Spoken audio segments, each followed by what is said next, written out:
সাইফুল ইসলাম আলিফ হত্যা মামলায় গ্রেফতারকৃত ১১ জন আসামিকে চট্টগ্রাম আদালত প্রাঙ্গণে পুলিশের ওপর হামলা ও ভাঙচুরের মামলায় গ্রেফতার দেখানোর আদেশ দিয়েছেন আদালত।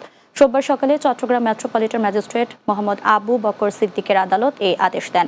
আদালতের সহকারী পাবলিক প্রসিকিউটর মোহাম্মদ রায়হানুল ওয়াজেদ চৌধুরী বলেন, আইনজীবী সাইফুল ইসলাম আলিফ হত্যা মামলায় গ্রেফতার ১১ জন আসামিকে চট্টগ্রাম আদালত প্রাঙ্গণে পুলিশের ওপর হামলা ও ভাঙচুরের মামলায় গ্রেফতার দেখানোর আবেদন করা হয়েছিল। চট্টগ্রাম দক্ষিণ জেলা বিএনপির নবগঠিত কমিটিতে ইদ্রিস মিয়াকে আহ্বায়ক ও লায়ন হেলাল উদ্দিনকে সদস্য সচিব মনোনীত করায় আনন্দ মিছিল করেছে সাতকানিয়া উপজেলা বিএনপি ও অঙ্গ সংগঠনের নেতাকর্মীরা।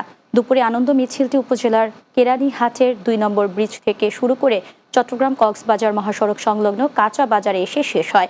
এ সময় কেউচিয়া ইউনিয়ন যুবদলের সভাপতি গিয়াসউদ্দিন হিরু, উত্তর সাতকানিয়া যুবদলের সিনিয়র যুগ্ম আহ্বায়ক দেলোয়ার হোসেন, সাতকানিয়া সরকারি কলেজ ছাত্রদলের সাবেক সভাপতি মাকসুদুর রহমান সহ অনেকে উপস্থিত ছিলেন।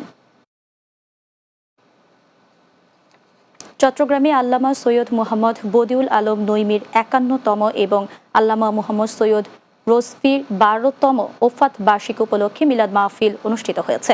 রাউজানের বাগোয়ানের পাঁচখাইন মাঝিপাড়া নইমিয়া রজভিয়া দরবার শরীফে ওরস মোবারক অনুষ্ঠিত হয়। এতে প্রধান অতিথি ছিলেন জামিয়া আহমদিয়া সুন্নিয়া আলিয়ার শাইখুল হাদিস আল্লামা সোলাইমান আনসারি।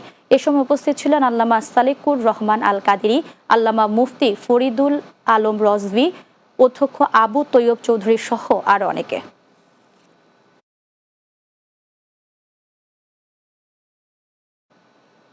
শেষ করব দিনের বাংলা। যাওয়ার আগে সংবাদ শিরোনামগুলো জানিয়ে দিচ্ছি আরো একবার। ডিসেম্বর বা ২৬শে জুনে জাতীয় নির্বাচন জানালেন কমিশনার সানাউল্লাহ। সরকার চাইলে এ সময় স্থানীয়